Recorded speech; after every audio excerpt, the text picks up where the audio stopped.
last night, the central North Island was essentially a no-drive zone. Every major road around Mount Ruapehu was closed. State Highway 1 was closed for over 100 kilometres.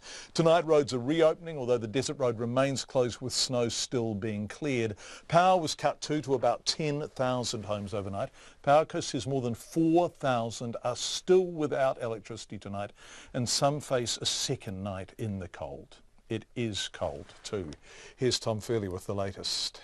Access to and from the town of Taihepe was cut off, and the power has been out since yesterday morning.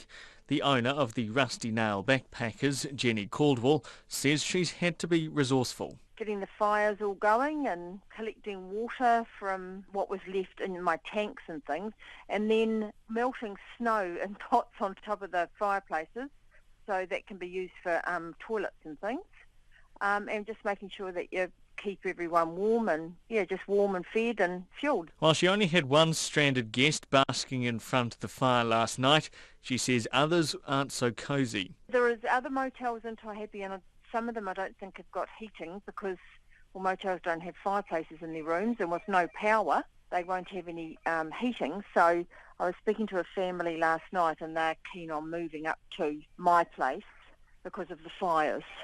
We just bumped into them when they were there, and they just said it was just so miserable. They actually went and sat in their car to keep warm yesterday. Truck driver Steve Taniwha was travelling down the Napier-Taupo Road when he found he couldn't go any further.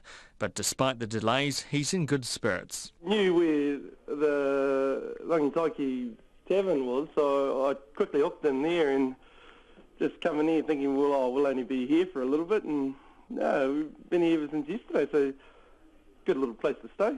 2 fires going, good yarns with the other truck drivers that showed up here who were on the road as well, and it's awesome. 120 guests were stuck at the Scotel Alpine Resort at Whakapapa Village overnight.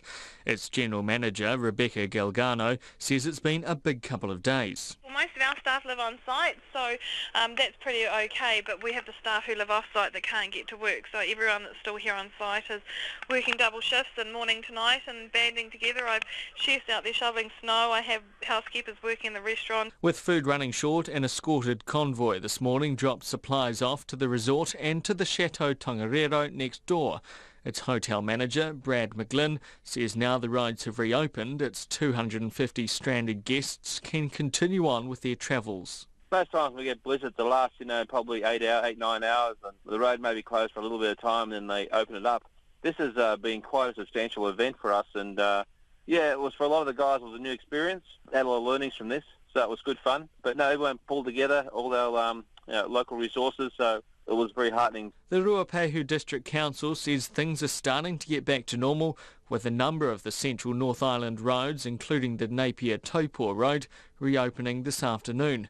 However, its Chief Executive and Civil Defence Controller, Clive Manley, says motorists still need to be careful tonight and tomorrow.